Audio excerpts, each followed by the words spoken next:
है, ये है क्रिस्टलाइजेशन टेस्ट। अब क्रिस्टलाइजेशन टेस्ट के अंदर क्या देखेंगे हम कि इसके पोर्स के अंदर कोई क्रिस्टल, किसी के केमिकल के क्रिस्टल बनेंगे। उस क्रिस्टल, वो क्रिस्टल अच्छे हैं या बुरे हैं, इस टेस्ट में हमें फाइंड आउट करेंगे। ठीक है, तो इसके लिए सबसे पहले क्या करोगे आप, 4 क्यूब बनाओगे बच्चे। 4 क्या बनाओगे, क्यूब बनाओगे ऑफ सैंपल के ही 40 × 40 × 40 mm साइज के क्यूब बना लिए आपने। ठीक है, अब इन क्यूब्स को क्या करोगे आप, 72 आवर्स के लिए क्या करोगे, ड्राई करोगे। ठीक है, ड्राई करोगे। अब ड्राई करने के बाद क्या करोगे, 72 आवर्स के लिए इसको क्या किया आपने, ड्राई किया, बट साथ में क्या किया, इसका आपने वेट किया। जो भी वेट आया XYZ वो आपने नोट डाउन कर लिया। ठीक है, अब नेक्स्ट क्या करोगे, ये एक पॉइंट हो गया, ये दूसरा पॉइंट हो गया। तीसरे पॉइंट में क्या करोगे आप, इसको 2 घंटे के लिए, ये जो आपने सुखाया होगा और उसका वेट लिया होगा सैंपल का, उस सैंपल को उठाओगे और 2 घंटे के लिए आप इसको किस सोल्यूशन में डाल दोगे, Na2SO4। क्या है ये है सोडियम सल्फेट के सॉल्यूशन में आप इसको 2 घंटे के लिए डाल दोगे। आपने क्या किया, सबसे पहले आपने क्यूब उठाया, क्यूब उठाने के बाद आपने क्या किया, 40 × 40 × 40 mm के क्यूब उठाया आपने, उसको 72 आवर्स के लिए आपने क्या किया, सुखाया, और सुखाने के बाद इसका क्या किया, वेट किया। जो भी वेट आया दैट इज X वेट आ गया। उसके बाद आपने क्या किया, उस क्यूब को उठाया, और उस क्यूब को उठाने के बाद आपने क्या किया, उसको सोडियम सल्फेट के सॉल्यूशन में 2 घंटे के लिए डाल दिया। 2 घंटे के लिए आपने उसे सोडियम सल्फेट के सॉल्यूशन में क्या किया, इमर्ज करके रखा। कितने परसेंट, 14% के। ठीक है, 14%। जैसे एसिड, जो एसिड टेस्ट किया था हमने, उस एसिड टेस्ट में हमने 1% एसियस सॉल्यूशन के अंदर डाला था। इसी प्रकार इसको 14% सोडियम सल्फेट के सॉल्यूशन में डालेंगे, डिल्यूटेड स्टेट में डालेंगे। ठीक है, अब क्या करेंगे, जब आपने इसको 2 घंटे के लिए डाल दिया, उसके बाद इस सैंपल को बाहर निकालोगे चौथे प्रोसेस में, और इसको 100 डिग्री सेल्सियस के ऊपर क्या करोगे, सुखाओगे। ड्राइड एट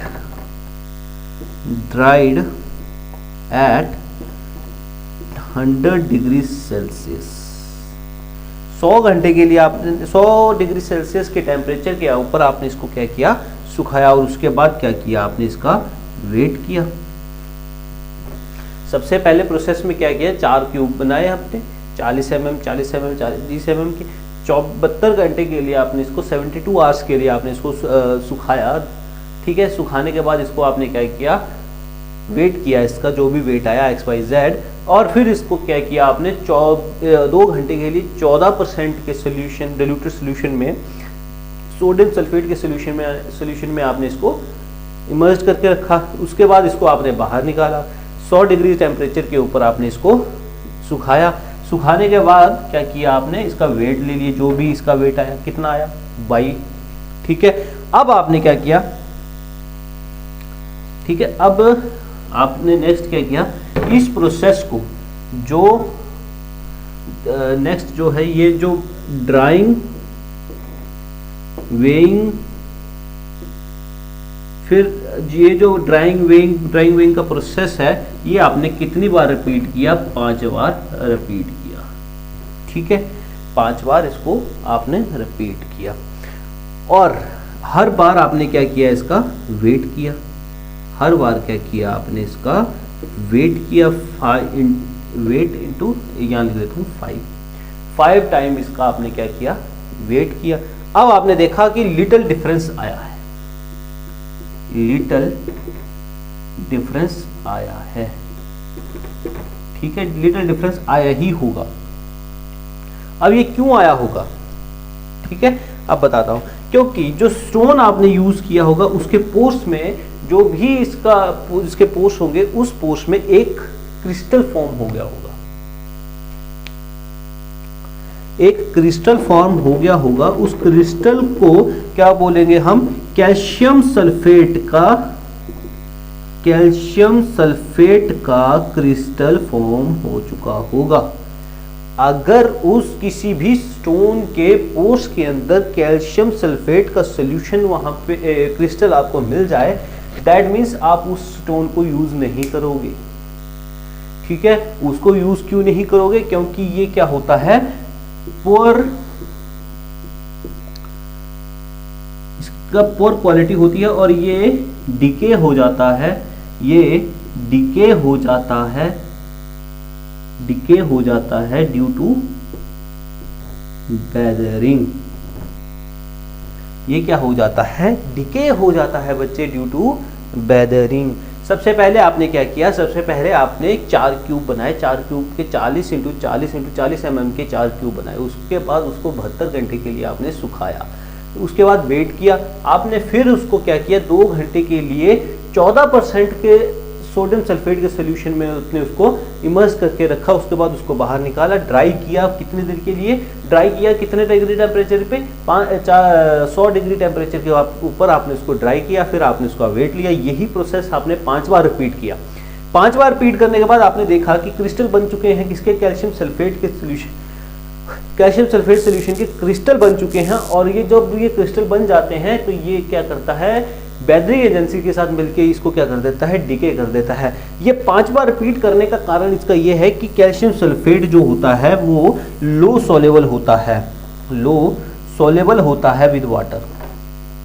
ठीक है, एक बार किया आपने नहीं आया, दूसरी बार किया नहीं आया, तीसरी बार किया नहीं आया, चौथी बार किया नहीं आया, 5वीं बार किया नहीं आया, 6ठी बार किया आ गया, या 5वीं बार में किया तो आ गया। ठीक है, तो ये इसी तरह से है। अगर 5वीं बार में ये कैल्शियम सल्फेट उस सोल्यूशन पत्थर के ऊपर आ गया, दैट मीन्स कि वो आपका जो पत्थर है वो क्या है, खराब है। वो वक्त के साथ और मौसम की मार के साथ साथ वो क्या होता जाएगा, डिके होता जाएगा। तो ये था आपका क्रिस्टलाइजेशन टेस्ट। ठीक है यार, एक्चुअली क्या है, मैं इस तरह से क्यों पढ़ाने लग गया अब, क्योंकि वीडियो वैसे पढ़ा रहा हूँ तो वीडियो बहुत लंबी बन जा रही है, और इसको थोड़ा सा करेक्ट करने के लिए ऐसे पढ़ा रहा हूँ आपको अभी। ठीक है, नेक्स्ट आपका टेस्ट जो है वो है फ्रीजिंग एंड थाविंग टेस्ट। ठीक है, फ्रीजिंग एंड थाविंग। फ्रीजिंग का मतलब आपको पता है ठंडा, थाविंग का मतलब होता है गर्म करना। चाय को थाविंग करके आओ। ठीक है, तो ये क्या होता है, ये फ्रीजिंग होता है, फ्रीज करना, बर्फ करना उस किसी भी चीज को। और ये क्या होता है, थाविंग क्या होता है, एटमॉस्फेरिक प्रेशर के ऊपर उसको क्या कर देना, एटमॉस्फेरिक प्रेशर के ऊपर इसको क्या कर देना, पिघला देना। ठीक है, अब ये समझते हैं ये क्या है। सबसे पहले क्या किया आपने, स्पेसिमन लिया, एक सैंपल लिया, एक क्या लिया आपने, सैंपल लिया। ठीक है, उस सैंपल को क्या किया आपने, इमर्स्ड किया। दूसरा, ये पहला था, ये दूसरा प्रोसेस, इमर्स्ड किया आपने उसको, immersed for 24 hours in water. पानी के अंदर आपने उसे 24 घंटे के लिए डुबो के रखा। फिर क्या किया सर आपने, फिर हमने किया -12 डिग्री सेल्सियस के ऊपर आपने उसे क्या किया, फ्रीज कर दिया।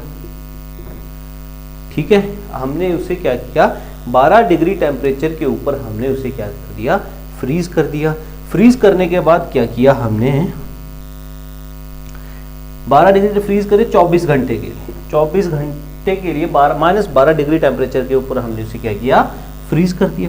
फ्रीज करने के बाद क्या किया, उस ये जो फ्रीज हुआ होगा उसको क्या किया हमने, वार्म कर दिया या थाव्ड कर दिया, वार्म कर दिया और या थाव्ड कर दिया कितने, एटमॉस्फेरिक टेम्परेचर के ऊपर क्या कर दिया आपने, उसे पिघला दिया। ठीक है, टेम्परेचर के ऊपर क्या कर दिया, पिघला दिया। ठीक है, समझ में आ गया कि सैंपल लिया, उसके 24 घंटे के लिए पानी में रखा। ठीक है, पानी में रखने के बाद उसे -12 डिग्री टेम्परेचर के ऊपर हमने उसको क्या किया, जमा दिया 24 घंटे के लिए। फिर हमने उसको बाहर निकाला और उसको हमने एटमॉस्फेरिक टेम्परेचर के ऊपर उसको क्या कर दिया, पिघला दिया। ठीक है, यही प्रोसेस हमने दोबारा से रिपीट किया।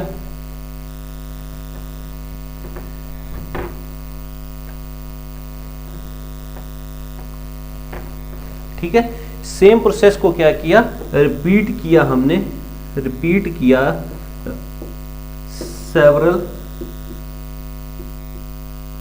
सेवरल टाइम, इसके को क्या किया हमने, रिपीट किया। रिपीट करने के बाद हमने देखा कि देयर इज ए क्या है, difference between, difference in wait,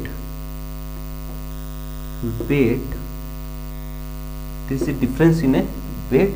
अगर तो ये लिटिल डिफरेंस है, लिटिल डिफरेंस है, ज्यादा फर्क नहीं पड़ रहा, ठीक है।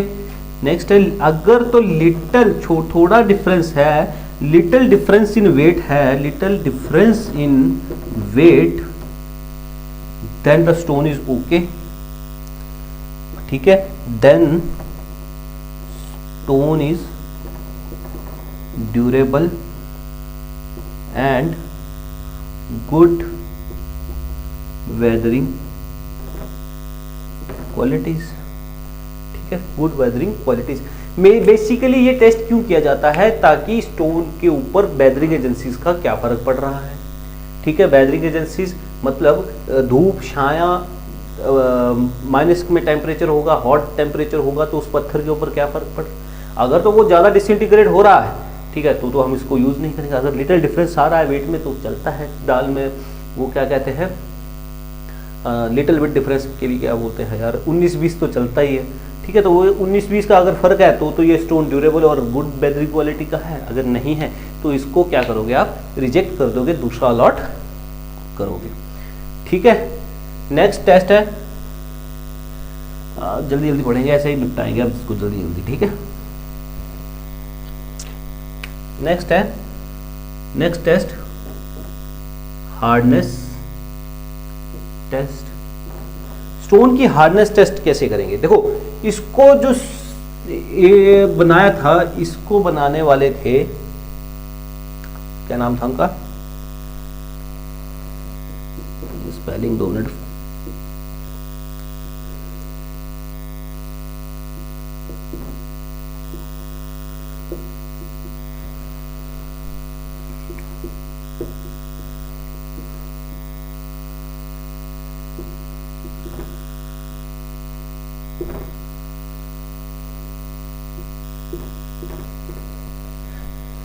फ्राइडरिच मोहस, ठीक है। फ्राइडरिच मोहस एक साइंटिस्ट थे, जर्मन मिनरोलॉजिस्ट थे, ठीक है, जर्मन मिनरोलॉजिस्ट थे। 1812 में इन्होंने इस टेस्ट की आविष्कार किया था, और इस टेस्ट को बनाने के लिए, करने के लिए इन्होंने कौन से अपरेटस यूज किया था, वो था डॉरीज टेस्टिंग मशीन, ठीक है। और इस टेस्ट को नापने के लिए इन्होंने एक बनाया था मोहस स्केल, क्या बनाया था, मोहस स्केल बनाया था इन्होंने, एक अपने नाम पे इन्होंने एक स्केल बनाया था, जो कि 1 से लेकर 10 तक के लिए बनाया था इन्होंने, जिसके अंदर बहुत से मटेरियल आते थे। तो इस टेस्ट को समझ में आ गया कि फ्राइडरिच मोह 1812 में ये बनाया था। वो कौन थे, जर्मन मिनरोलॉजिस्ट थे, जिन्होंने एक अपरेटस बनाया था, डॉरिस टेस्टिंग मशीन बनाया था। और ये समझते हैं पहले इसको कि इस टेस्ट को क्यों बनाया गया था। और ये टेस्ट जितना देखने में भयानक लग रहा उतना है नहीं है, सिंपल सा टेस्ट है। इसमें क्या करते हैं कि एक क्यूब बनाते हैं 25 डाया का और 25 हाइट का क्यूब बनाया, ठीक है। एक इस तरह से एक मशीन होती है, अगर मेरे को मिलेगा तो मैं स्क्रीन के ऊपर लगा दूंगा, ठीक है। यहाँ एक क्यूब रखा होता है और ये रोटेट करती है ऐसे ऐसे, ठीक है। यहाँ पत्थर रखा होता है, उसके ऊपर स्प्रिंकल करते रहते हैं, उस पत्थर को गोल गोल घुमाते हैं। जब इसको मशीन को गोल गोल घुमाते हैं तो ये पत्थर के ऊपर रेत पड़ा होता है, इस सरफेस के ऊपर रेत पड़ा होता है, ठीक है। तो उस रेत और पत्थर के बीच में जो फ्रिक्शन होती है, उस फ्रिक्शन को जांचने के लिए, ठीक है, कौन सी मशीन यूज़ करते हैं हम, डॉरिस टेस्टिंग मशीन यूज़ करते हैं। और ये कितना फेल, कितना घिसा, कितना क्या कुछ हुआ, उसको पैरामीटर को जांचने के लिए कौन सा स्केल यूज़ करते हैं हम, मोहस स्केल यूज़ करते हैं, ठीक है। जल्दी जल्दी लिखेंगे इसको, ठीक है, लिख लो इसको यार, पेपर में आ जाए क्या पता।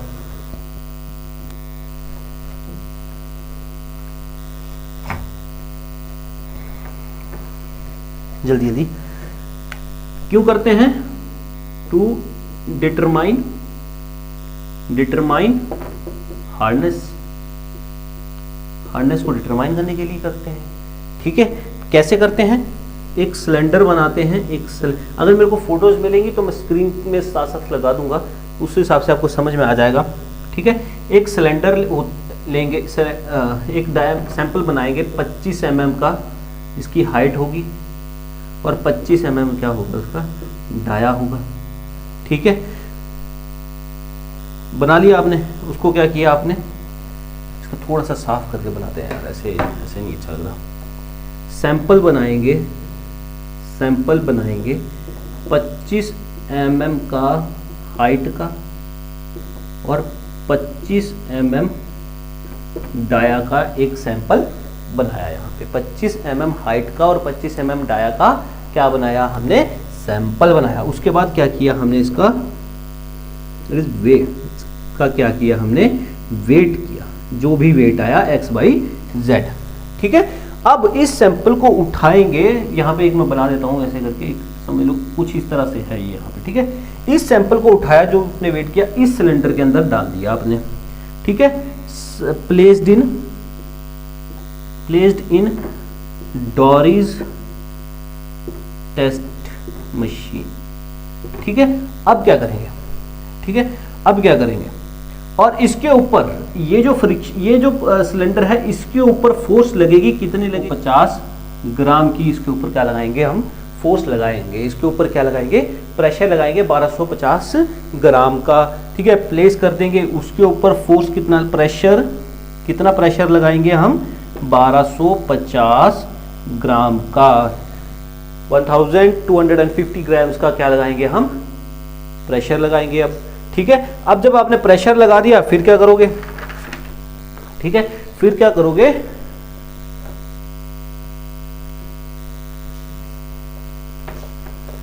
अब ये जो स्टील का एक एंगुलर आपको ये दिख रहा है, इसके ऊपर ये क्या करने लगेगा, स्टार्ट रोटेटिंग। ठीक है, यहां पे लिख दो कि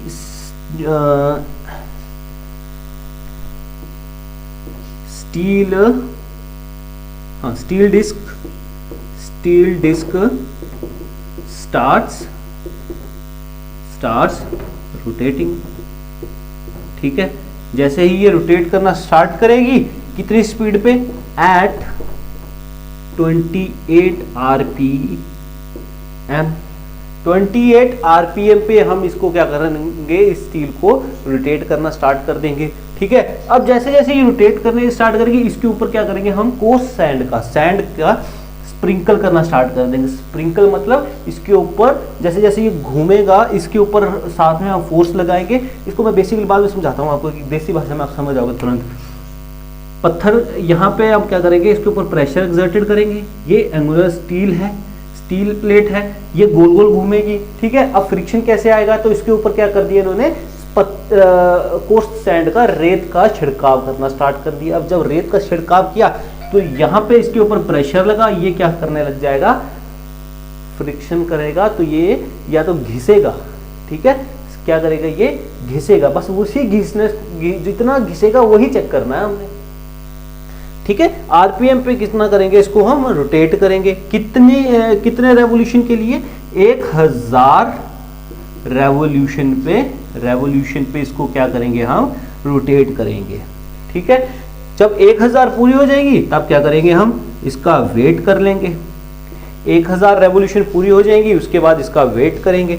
ठीक है, अब वेट करने के बाद हमें ये पता चलेगा कि कितना वेट आया है। तो इसके लिए हमें वो फ्राइडरिच साहब ने एक कोफिशिएंट ऑफ हार्डनेस दिया, उन्होंने हार्डनेस दिया, कितना दिया, उन्होंने बोला कि कोफिशिएंट ऑफ हार्डनेस कैसे निकालोगे, 20 minus loss in weight upon 3, 20 minus loss in weight upon 3। ये कैसे निकलेगा, क्या निकलेगा इससे, coefficient of hardness. Coefficient of hardness निकालने का फॉर्मूला है 20 minus loss in weight upon 3। ये है इसका फॉर्मूला। इसको मैं थोड़ा साफ करके दोबारा से लिख देता हूं। ठीक है।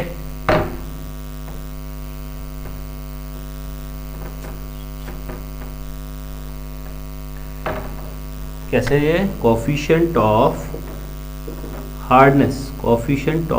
हार्डनेस कैसे निकालोगे आप? 20 minus loss in wait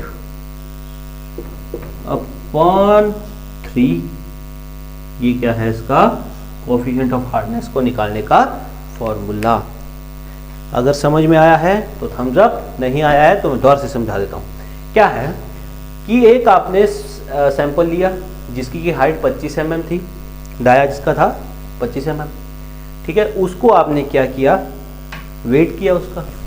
wait करने के बाद आपने क्या किया, उसको उसके सिलेंडर में डाल दिया।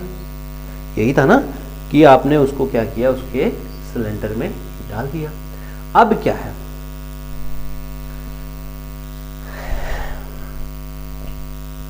हाँ, सिलेंडर के अंदर आपने उसको डाल दिया। डालने के बाद आपने क्या किया कि उसके ऊपर एक फोर्स लगाई, इसके ऊपर एक फोर्स लगाई। कितने की लगाई? 1250 ग्राम की आपने इसके ऊपर फोर्स एक्सर्ट की इसके ऊपर। अब ये फोर्स तो एक्सर्ट कर दी, फिर आपने क्या किया, इस स्टील को जो कि गोलाई में थी, उस गोलाई में क्या किया, मैं आपको उसको समझाता हूँ। देखो ये क्या है कि ये एक स्टील थी, समझ लो, कोई गोल चीज़ नहीं पड़ी ना यहाँ, ये कोई स्टील थी, ठीक है। अब इसके ऊपर आपने यहाँ पे ये सैंपल रख दिया, सैंपल के अंदर आपने सैंपल डाला हुआ है इसके अंदर, सिलेंडर के अंदर। अब इसके ऊपर आपने कितने की फोर्स लगाई? 1250 की। अब ये नीचे से क्या कर रहा है, स्टील घूम रहा है, ठीक है।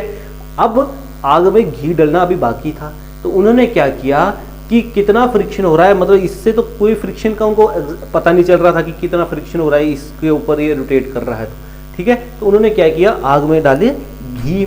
उन्होंने उस स्टील के प्लेट के ऊपर जो कि गोल गोल घूम रही थी, साथ में कोर्स ग्रेन को छिड़कना स्टार्ट कर, कोर्स सैंड को छिड़कना स्टार्ट कर दिया। अब जैसे ही कोर्स ग्रेन इसके ऊपर सैंड इसके ऊपर पड़ा और यहाँ पे से 1250 ग्राम की फोर्स एक्सर्ट हुई थी, और जैसे ही ये रोटेट करेगा तो एक खुद ही समझ सकते हो आपकी कितना फ्रिक्शन लगेगा आपके। जैसे कि इसका एग्जांपल बताता हूँ, बाइक से जा रहे थे, जमीन पे गिरे, ठीक है, जितने किलोमीटर प्रति घंटे की रफ्तार से जा रहे थे उतनी किलोमीटर घंटे की रफ्तार से गिरे, घुटना और सड़क के बीच में फ्रिक्शन हुआ, जितना घुटना छिला वही आपके घुटने की हार्डनेस थी, ठीक है। स्किन की हार्डनेस थी, जितनी छिलगी वही मोह सर्कल में स्केल में हमने नाप लेनी। तो उसी हिसाब से इस रेत के ऊपर, इस रेत की वजह से उस सैंपल के अंदर कितने वेट डिफरेंस आया, जो कि घर्षण के द्वारा, फ्रिक्शन के द्वारा घिस गया, और कितना वेट का डिफरेंस आया वही जांचने के लिए हमने फ्राइडरिच साहब ने हमें ये हार्डनेस टेस्ट दे दिया था, ठीक है। यही हार्डनेस टेस्ट डोरी टेस्ट मशीन से हम करते थे, और यही सारी चीज़ कोफिशिएंट ऑफ हार्डनेस निकालने के लिए का जो फॉर्मूला साहब ने दिया था वो था 20 minus loss in weight upon 3, that is the wait difference, that is the coefficient of hardness का फॉर्मूला। और ये पेपर में मोस्ट इंपॉर्टेंट सवाल बनता है, ठीक है। कोई डाउट, कोई दिक्कत तो पूछ सकते हो, ठीक है। अब इसको जल्दी जल्दी नेक्स्ट देखते हैं क्या है। नेक्स्ट कौन सा टेस्ट है? हार्डनेस हो गया ना। नेक्स्ट टेस्ट है हमारा, दो नाम से जाना जाता है ये टेस्ट, इम्पैक्ट टेस्ट के नाम से जाना जाता है, इम्पैक्ट टेस्ट के नाम से जाना जाता है, और दूसरा ये जाना जाता है टफनेस टेस्ट के नाम से भी जाना जाता है, ठीक है। अब इसको देखो, इसको ऐसे बड़े फैंसी से नाम देख के मत डरना मत। इसमें क्या है, देखो इसमें था कि एक स्टील हैमर है, इसके ऊपर एक स्टील हैमर लगा होता है, ठीक है, 2 किलो जिसका वेट होता है, ठीक है। अब क्या है कि मैं आपको बताता हूं कि ये क्या है। ये समझ लो हमारे पास स्टोन है, ये हैमर है, ठीक है, जिसका कि वेट कितना है, 2 किलो का वेट है, 2 किलो का वेट है। पहले हमने इसे 2 सेंटीमीटर की हाइट से नीचे मारा, फिर हमने इसको 1 सेंटीमीटर की हाइट से उठा के पटका स्टोन के ऊपर, फिर हमने 2 सेंटीमीटर की हाइट से पटका इसको, ठीक है, फिर हमने 3 सेंटीमीटर की हाइट से पटका इसको, फिर हमने देखा जितने नंबर ऑफ ब्लोज पे ये टूट गया वही इसका इम्पैक्ट टेस्ट और यही वही इसकी टफनेस इंडेक्स था, कुछ नहीं है, ठीक है। मतलब कि ये एक स्टोन सैंपल लिया हमने, ठीक है, बिल्कुल देसी भाषा में समझ रहे हैं हम इसको, स्टोन सैंपल लिया, ये हैमर था, मशीन के नीचे रख दिया, स्क्रीन के ऊपर आ भी जाएगा आपकी, ये है जो भी मशीन है, ये जो भी मशीन होगी इसके रिगार्डिंग वो स्क्रीन के ऊपर आ जाएगी। टेस्ट था, ये था स्टोन, ये था हैमर जिसका वेट 2 किलो था, ऐसे उठाया, 1 सेंटीमीटर की हाइट से ड्रॉप किया, फिर 2 सेंटीमीटर की हाइट से ड्रॉप किया, फिर 3 सेंटीमीटर की हाइट से ड्रॉप किया, ठीक है। जो भी इसकी वैल्यू आई, जो भी वैल्यू पे टूटा जाके ये उसका क्या हो गया, इम्पैक्ट टेस्ट की वैल्यू आ गई हमारे पास, टफनेस इंडेक्स आ गया हमारे पास, ठीक है। तो देखते हैं फिर, 2 किलो का हैमर था जो कि वर्टिकल है, वर्टिकली इसके ऊपर हिट करेगा, ठीक है। जो सबसे पहली हाइट, जिस हाइट से हमने इसको हाइट ऑफ फर्स्ट ब्लो लिख लो उसको, हाइट ऑफ फर्स्ट ब्लो कितना है इसका 1 centimetre, height of second blow कितना है 2 centimetre, height of third blow कितना है इसका 3 सेंटीमीटर एंड सो ऑन, ठीक है। आपने देखा कि ये चलता ही जा रहा है, फिर क्या किया आपने नोट किया कि जिस ब्लो के ऊपर ये सैंपल हमारा टूट गया, जिस ब्लो के ऊपर सैंपल हमारा टूट गया वो सैंपल क्या आ गई, इसकी इम्पैक्ट वैल्यू आ गई, ठीक है। यही देखोगे ना, पहला जो स्टील से हैमर था वर्टिकली ड्रॉप कर रहे थे आप इसको, 2 किलो का था, पहला ब्लो हमने 1 सेंटीमीटर पे दिया, दूसरा 2 सेंटीमीटर पे, तीसरा 3 सेंटीमीटर पे, ठीक है। अब आपने देखा कि जिस इस पे आगे हमारा blow eight which sample fail that is it's toughness index या इम्पैक्ट वैल्यू, ठीक है। अब इसको दोबारा से प्रॉपर लिखो, ये इतना समझ में आ गया, तो इसको आगे देखो। अब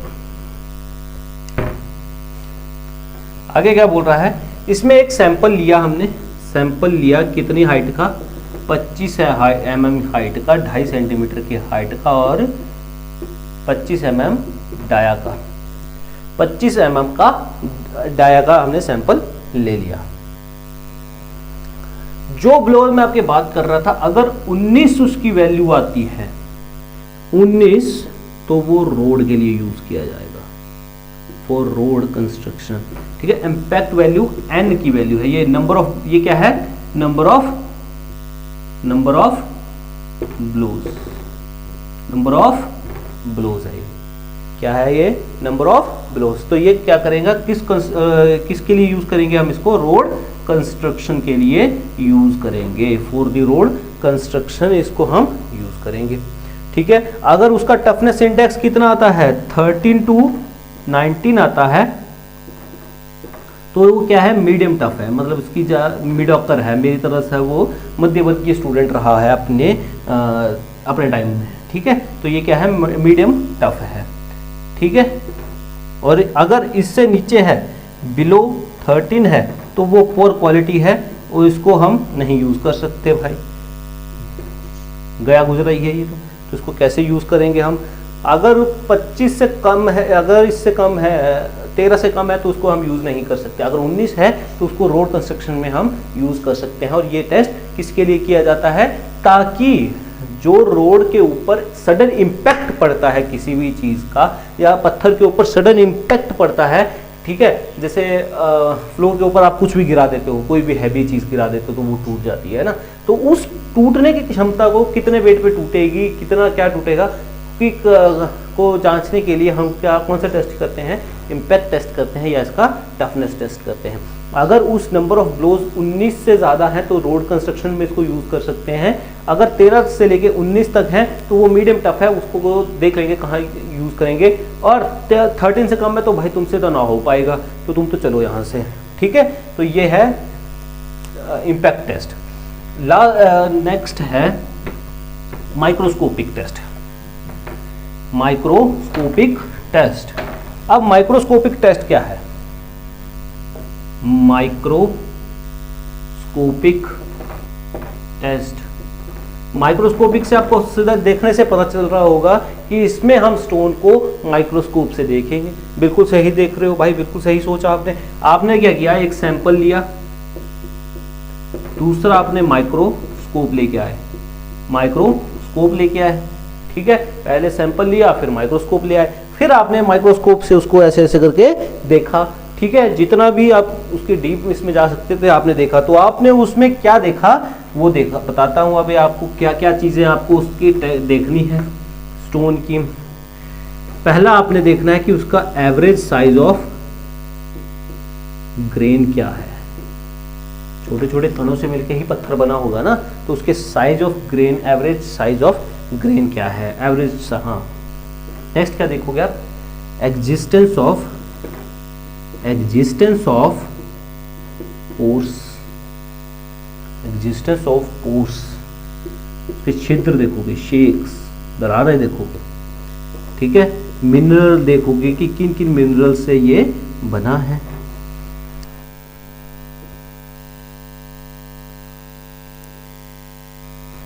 नेक्स्ट देखोगे प्रेजेंस ऑफ हार्मफुल क्या substance, presence of harmful substance. और लास्ट में देखोगे texture of stone, texture of stone. एक चीज और देखोगे, ठीक है, वो मैं भी बता देता हूं। देखोगे नेचर ऑफ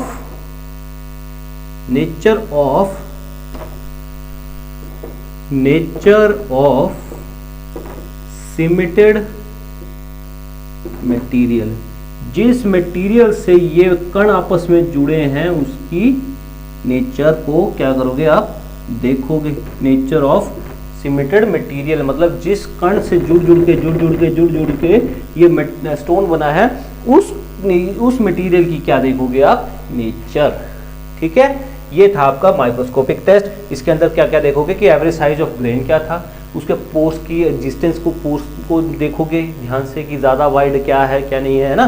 मिनरल्स देखोगे कि किस कॉन्स्टिट्यूएंट मिनरल से ये बना है। प्रेजेंस ऑफ हार्मफुल सब्सटेंसेस देखोगे इसके अंदर, ठीक है।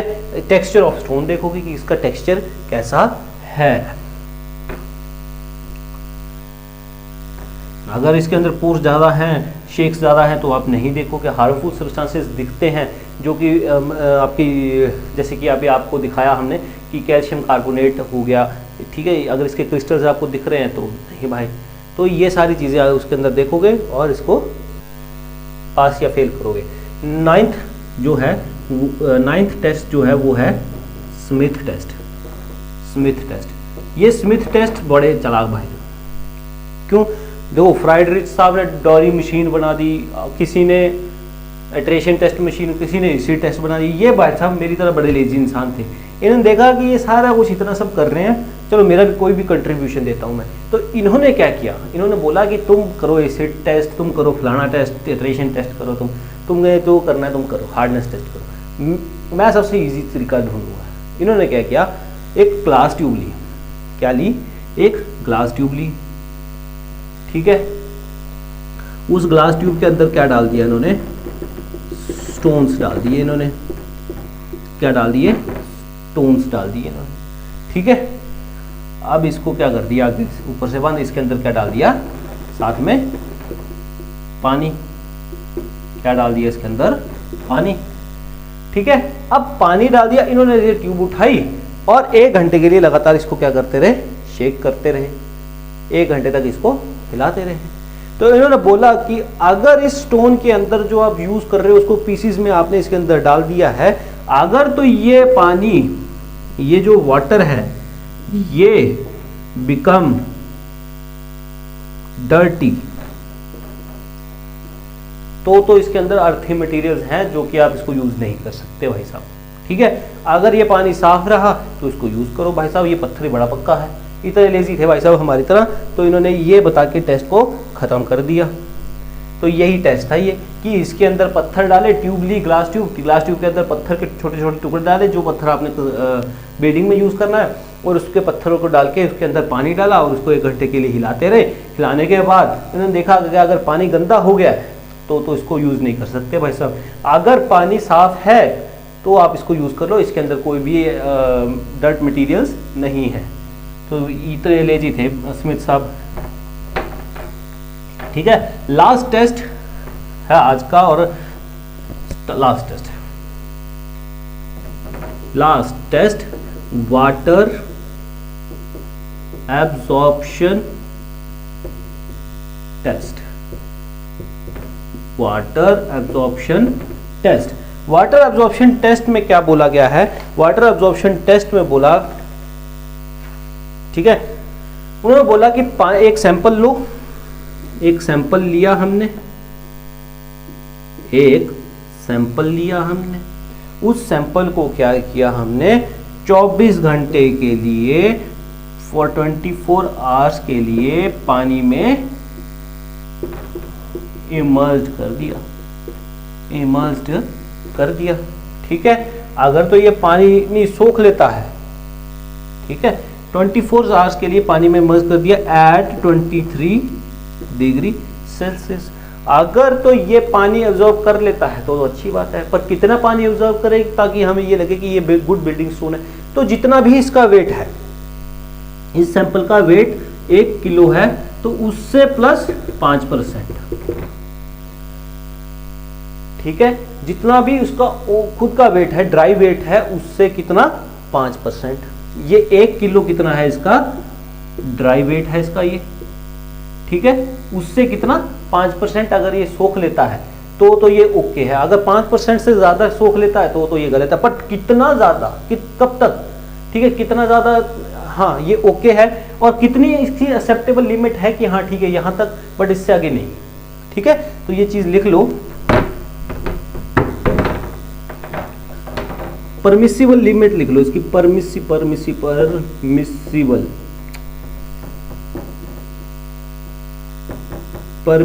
लिमिट कितनी है इसकी, 5%। और परमिसिबल लिमिट कितनी है इसकी, 5%। और रिजेक्शन लिमिट कितनी है इसकी, rejection limit 10%। 5% is okay, but 10% से ऊपर नहीं चाहिए हमें लाइफ में। ये अगर तो इतना पानी सोखता है तो ये बहुत अच्छा है, बीबा बच्चा है। अगर ये इससे ज्यादा सोखता है तो भाई तू बिगड़ा हुआ है, तू हमारे दूसरे स्टोन को भी बिगाड़ देगा। ठीक है, तो ये क्या है, रिजेक्शन लिमिट तक है। तो ये आज हमारे स्टोन खत्म हुए, स्टोन के ऊपर टेस्ट खत्म हुआ, स्टोन का चैप्टर खत्म हुआ। कोई भी डाउट इस टेस्ट चैप्टर में आता है आपको तो पूछ सकते हो, आप कमेंट सेक्शन में आप पूछ सकते हो। और ज़्यादा से ज़्यादा इस वीडियो को शेयर करो ताकि और भी लोग देखें और अच्छा सीख पाएँ कुछ, और आपके सवालों से हम कुछ सीख पाएँ। ठीक है, और दूसरी बात यार, ये कोरोना के रिगार्डिंग बात है, घर पे रहो यार, क्योंकि जिनको हो रहा है उनकी फैमिली से पूछो, उनसे बात करो एक बार कि उनकी क्या हालत हो रही है। जिन्होंने अपने खोए हैं उनकी फैमिली से बात करो, ठीक है, तो समझ में आएगा कि ये कितनी भयानक चीज़ है और क्या से क्या हो जा रहा है पल में ही ऐसे।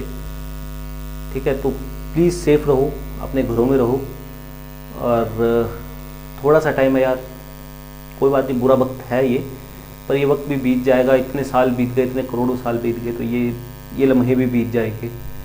ठीक है, घर में रहो, कुछ सीखो, सिखाओ, शेयर करो ताकि हम जैसे भी कुछ सीख सकें। ठीक है, और लेक्चर के रिगार्डिंग कोई भी आपको डाउट होता है तो प्लीज़ पूछ सकते हो आप। और ख्याल रखें अपना भी, खुद का भी, अपने परिवार वालों का भी। खुद भी सेफ रहें, औरों को भी करें, खुद भी जागरूक हों और दूसरों को भी जागरूक करें। मिलते हैं आपको कल नए चैप्टर के साथ जिसका नाम है ब्रिक। ठीक है, तब तक के लिए